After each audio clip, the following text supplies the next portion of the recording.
by recording. Boker Tov. You want to get off? I'm recording. All right, here goes. We'll share the screen.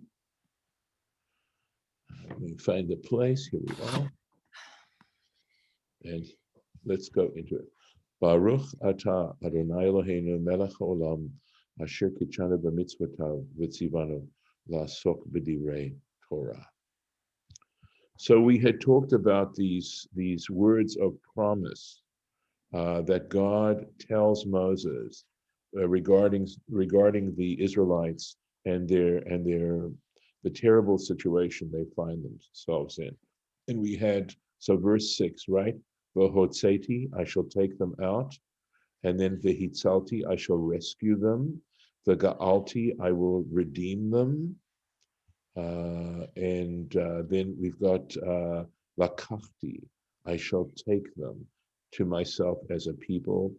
And then we talked about vidatem ki ani Hashem, that you shall know, understand that I am the Lord. And then there's also v'haveti. These are words of promise, right? I shall bring you atchem el haaretz, to the land asher nasati et yadi, for which I lifted up my hand, la tetota, etc., to give it to Abraham, Isaac, and Jacob, etc., etc.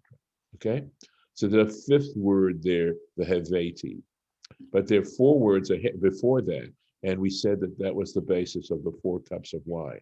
Now I want to make sure that we did this. So we start with verse 6. So I want to take care of Rashi. Lachain, we've got this beautiful therefore, lachain, al pi otah hashvuah, because of that, or by means of that oath, right? Because I made that oath, therefore. Emor livnei Israel ani Hashem. Say to the children of Israel, I am Hashem, hane'eman b'havtachati, who can be relied on, who's faithful in my promises. I don't believe we did this yesterday. V'hotzeti etchem, I shall bring you out. Ki chen hiftachtiv, because this is what I promised him. V'acharei chen yetzu b'chush gadol. This is back, I believe, in the covenant of the pieces, where God tells Abraham about this future enslavement, and he says to Abraham at that time, and after that they will come out with great property, great substance. Sivlot Mitzrayim, the burdens of Egypt. Torach Mas'ah Mitzrayim, the toil of the burdens of Egypt, meaning, of course, the hard labor and all the stuff that Egypt needed to do. So we're going to look at some Torah Temimah. Here we go. I think this is quite relevant. V'hotzeti etchem, I will bring you out. Minayin la'arba kosot b'Pesach. Where do we derive this practice of 4 cups of wine on Pesach? In other words, during the seder, right? That's when this takes place. These 4 times when we make borei pri hagafe. Amar Rabbi Yochanan, said Rabbi Yochanan. Rabbi Yochanan is a huge person in the Talmudic world. That is, I'm talking about the original Talmudic world. He is what is called an Amora, which means rabbis mentioned in the Gemara. And I believe he is credited with authoring the Talmud Yerushalmi, with the Jerusalem Talmud. And he lived in what it would have been called Palestine at the time. Keneged arba geulot. So what does this correspond to? The 4 statements of geula, of redemption. V'hotzeti, v'hitzalti, v'ga'alti, v'lakachti. I shall bring out, I shall rescue, I shall redeem, and I shall take. And look at this. This is in the Yerushalmi, Psachim, etc. And it's footnote hey, and here we go.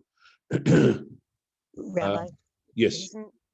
Isn't that the 4 cups of wine from Yes. those 4 verbs? That's what I'm saying. Yes. Did you come in a little late? Yes, I just got here. Sorry. Okay, so that's exactly the point. Judith, you are right on. So he says, Shlosha, the pasuk zeh, 3 of these words in this particular verse, ve'echad bepasuk haba, and one in the next verse.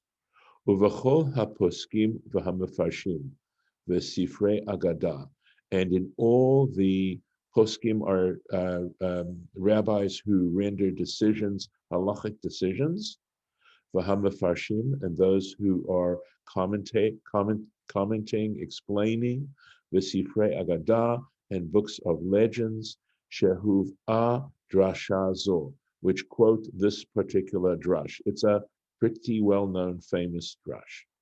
Huv'a b'lashon keneged arba'a lashonot shel gula. They say corresponding keneged. Now let's take a look at this language carefully, okay? Yeah, it says keneged, right? Corresponding to. Let me make sure I've got this thing. Okay, lashonot shel geula. So, and here he doesn't say lashonot. He just says as corresponding to the four redemptions, but he doesn't say corresponding to the language of four or expressions of redemption. He doesn't use that word, right? So, and that's all these other sources say lashonot. They use the word expression, right? And here you see Sheba Yerushalmi, that in the Talmud Yerushalmi itself, she'etaknu, that we copied, chasra mila lashonot. We don't have the word lashonot; it's excluded. Ela keneged arba gulot, but rather it says corresponding to the four redemptions or acts of redemption. Ulada'ati, and in my opinion, lashon zeh mechuvan me'od. He says this way of saying it, leaving out the word lashonot, is actually makes more sense. It is a more accurate way to quote this. Ki im nefaresh kipshuto, because if we explain it the way it, on its very basic, its fundamental meaning, keneged arba lashonot, if we're going to say that, if we're going to understand this expression, this terminology, that it corresponds to the four expressions of Geula, ein tam bedavar, it doesn't make sense. There'd be no good reason likboa to establish bishvil zeh arba kosot, 4 cups of wine shel hoda'ah, of thanksgiving. In other words, if it's I need to explain this, that if it's simply corresponding to the fact that there are 4 expressions of redemption, then why have a separate bracha for each one of those expressions? They're simply saying the same thing essentially in different ways. In other words, it's as if it's saying these are all synonyms for redemption or for redemptive act.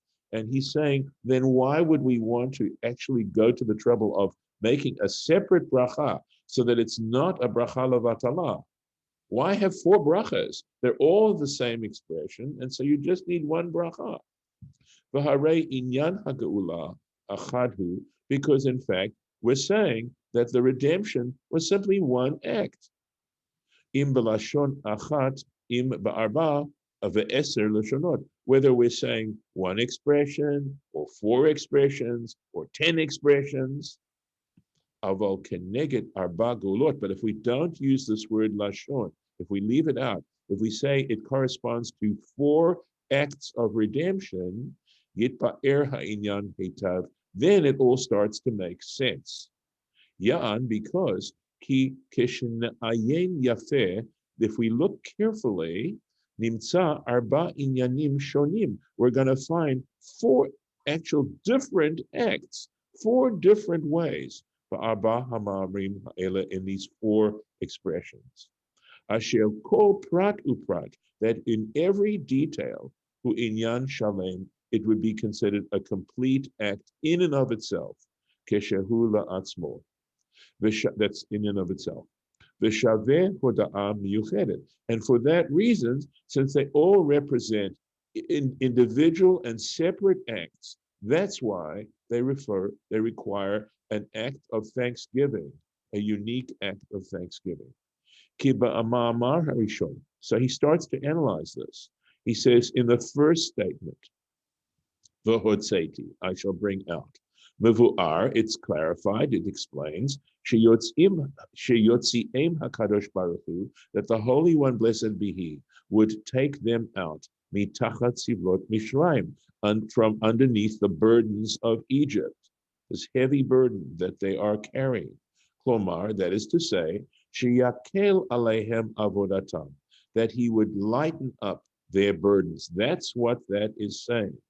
Aval ein b'mashma, however, it is not implied yuchshafu bechulam avodatam, but it doesn't necessarily say that they will all be um, uh, released from their service. In other words, there might be other things that they might have to do. It's just that it's going to be easier. It's going to be lighter. But I always thought the word hotzeti meant take them out of Egypt. right, but he's saying if you Hotzi look, to take out. I know, but it doesn't say that. It says from the burdens of Egypt. So he's translating that as literally as he can. In other words, I'm going to remove some of the burdens of Egypt from you. Okay. Let's keep that again. You'll have to see as he builds his case. He has to build his case. The alzeh hosif, and that's why he adds and says, "Vehitzalti etchem," and I will rescue them me'avodatam, from their service, from their slavery. V'hainu, and that is to say, shelo ya'avdu klal. They're not going to be slaves at all. They're not going to be entirely slaves. So stage one is that that some of this heavy burden, they're going to be light. It's going to be light. And by the way, there's another drasha, completely different drasha, that says specifically that on Rosh Hashanah their burdens were lightened, even though they were not completely released from slavery, because that didn't happen until Pesach. But 6 months before, things started to get better. Okay, that's another drush. I need to stick to what I'm doing right now, but it supports this particular contention. The omnam, however, gam la'achar ela hanachot, okay, and even after these reliefs, adain heim avdei faro, but even though they might not have to work in that way and be tied to certain, these tasks, they would still, however, be slaves to Pharaoh. The engulatam shlema, and so their redemption was not complete. Hosifva amar, and for this reason, God adds the word v'ga'alti etchem, meaning now you're not only your burdens have been taken away from you, you're no longer going to have the status of slaves to Pharaoh. V'yachad im kol eileh, and together with all these, adain einam, they still aren't la'am meyuchad, a unique nation, the kinyan hakadosh baruch hu, and the possession of the Holy One, blessed be He, al zeh hosif lomar, and that's why he goes on to say, velakachti etchem, and I shall take you li la'am. He says, I shall take you to me as a nation. V'hayiti lachem lelohim, and I will be your God. Umevuar dema'amarim elu klolim inyanim yuchadim, and so it becomes clarified that in these statements are included unique elements bichlal hagu'ula, in the general category of redemption. So there's specific, you break down, you deconstruct redemption into these 4 particular things. The hemshech hapsukim hu bederech lu afzo. And if you look at sort of the way in which this is constructed, these verses are constructed, he's saying this, not only this, but this, not only this, but this. In other words, there's sort of a crescendo going on in these 4 verses as we go from one verb to another. Klomar, that is to say, lo rak hanachazo aselachem. It's not only this relief that I will provide you, ela gamzo, but this relief as well. Velo gamzo, and not only this relief, ela od gamzo, but this as well, etc. The kevan shechem, and because this is the case, mevu'ar pashut. Now it becomes a very simple matter. It's very clear.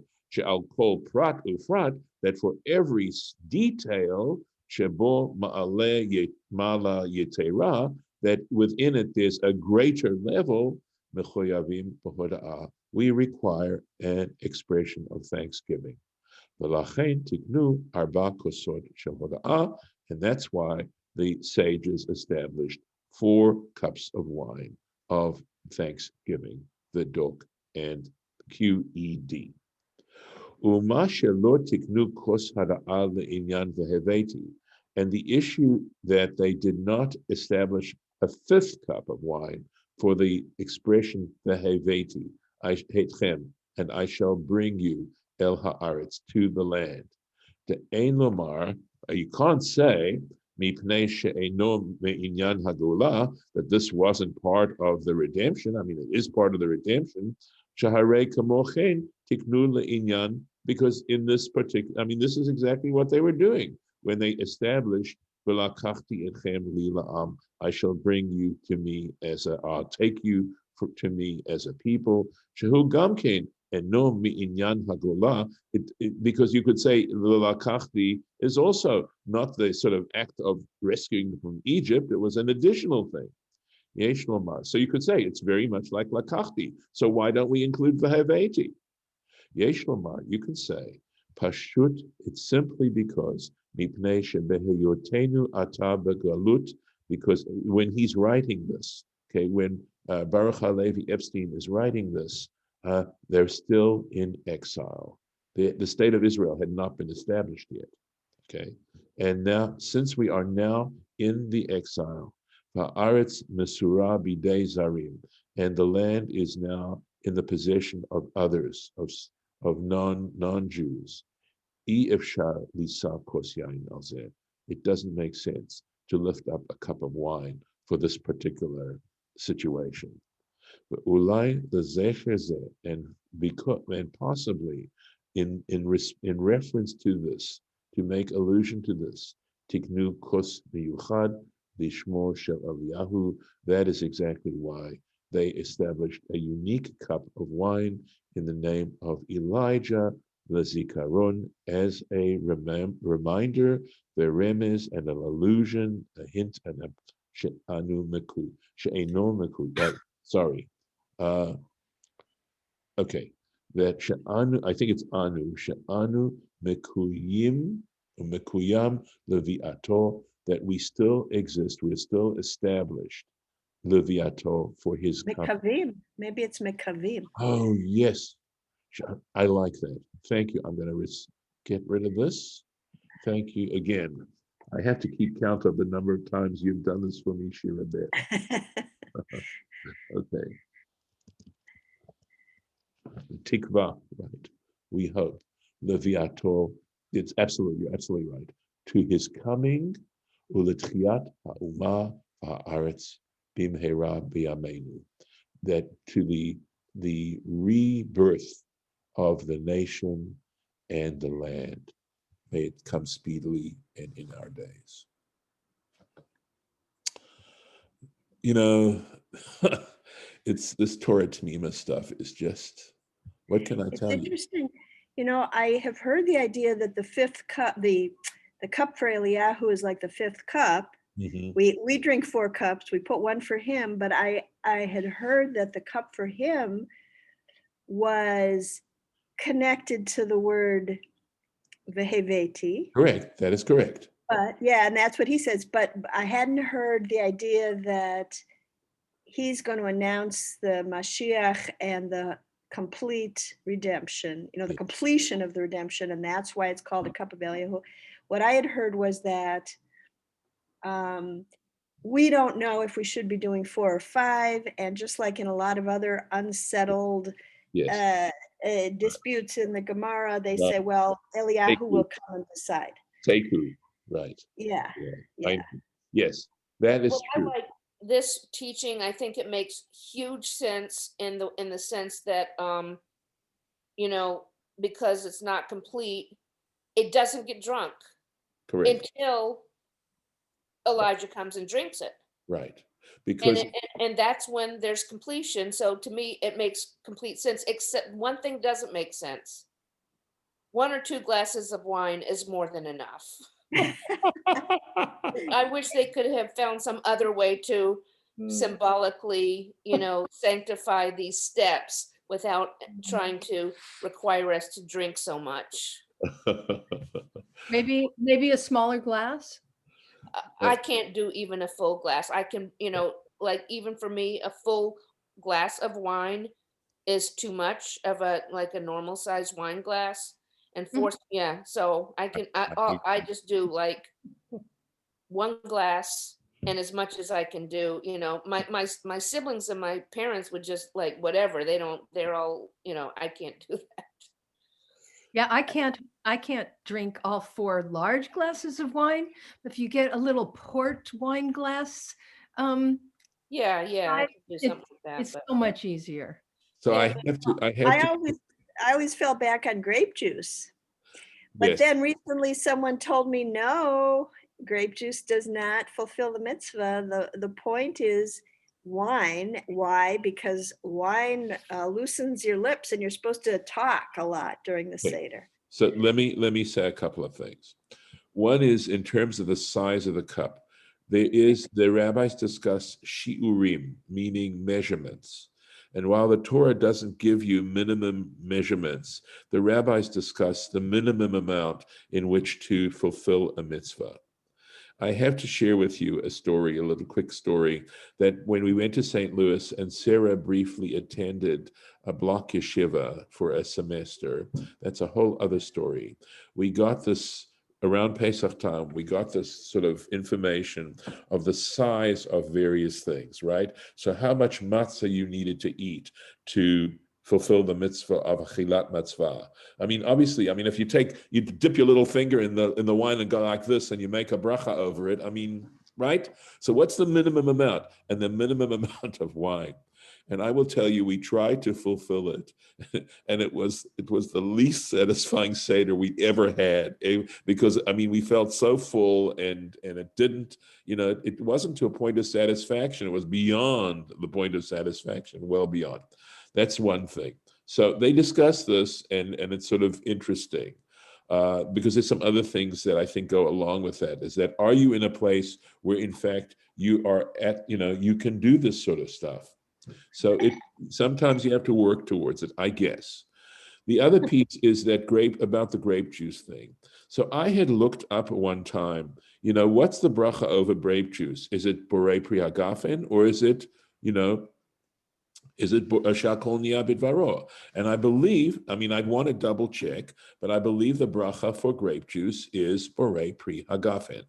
Having said all this, if drinking alcoholic grape juice, if drinking wine is going to spoil your experience, give you a headache, okay, and ruin your seder, okay, And make you fall asleep if correct. you're me. So And they make me joke. sick There's a to my yeshiva stomach. joke. There's a yeshiva joke that there's the 5th book of the Shulchan Aruch, and you know that actually there are just 4 books to the Shulchan Aruch.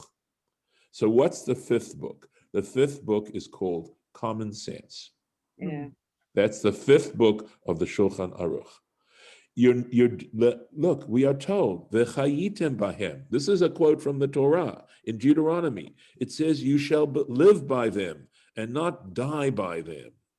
So if you are sincerely trying to follow the tradition, to follow the mitzvot, to perform the mitzvot, but you find yourself in a position that this is clearly counterproductive, you don't do it that way. You have, this oral Torah, this huge amount of oral Torah. Remember, I told you, subtext of the written Torah, doing what doesn't come naturally. Subtext of the oral Torah, circumstances alter cases.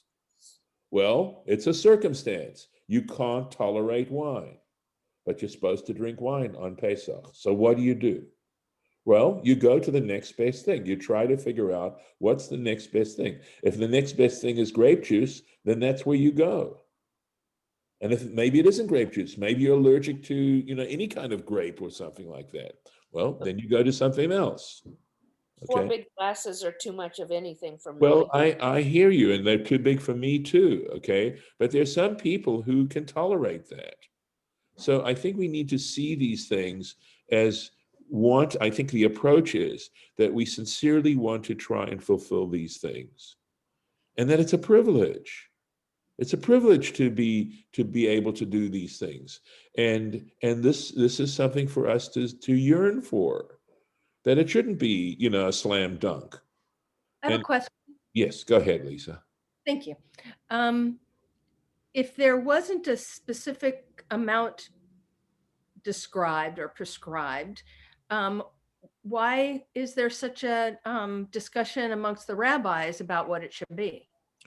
Because they were concerned that it was an expression of their desire, their deep, deep desire to perfect the performance of mitzvot. That they felt that God had given us the intelligence to be able to sort these things out. And that, in fact, the very study of Torah, right? If we knew all this stuff to begin with, if it just came with us, we wouldn't need to study Torah. We would not need to see the great merit of studying Torah and learning. Okay, but that is also a very human, it's part of how we become human. It's a process. And so they felt that in trying to use whatever reasons they could, and examining this carefully, they could perfect the performance of mitzvot. It was an attempt to express their love of God and their love of the mitzvot. You can apply this to music as well. Believe me, you can. I've learned it with my current clarinet teacher. This is exactly what he does, is to deconstruct stuff. And you can go They pretty. did come up with an amount, didn't they? I mean, They there did. is- No, they did. Absolutely. Yeah. They talk about shiurim amounts. Okay. Yeah, it's a major area of halachic investigation. Lisa, did I answer your question? Well, the thing I'm going to do before Pesach is investigate that smallest amount. Yes. I found for us that smallest amount, at least according to as stated in whatever they were giving us from Block Yeshiva, was more than we could handle. Okay, let's stop here. Lee is here, and I had received a note that it's not fair to people who may have to leave quickly from services, so we shouldn't extend the discussion too much more. So take care. God willing, I will see you tomorrow. Be well. Thanks, everyone. Bye-bye. Bye-bye.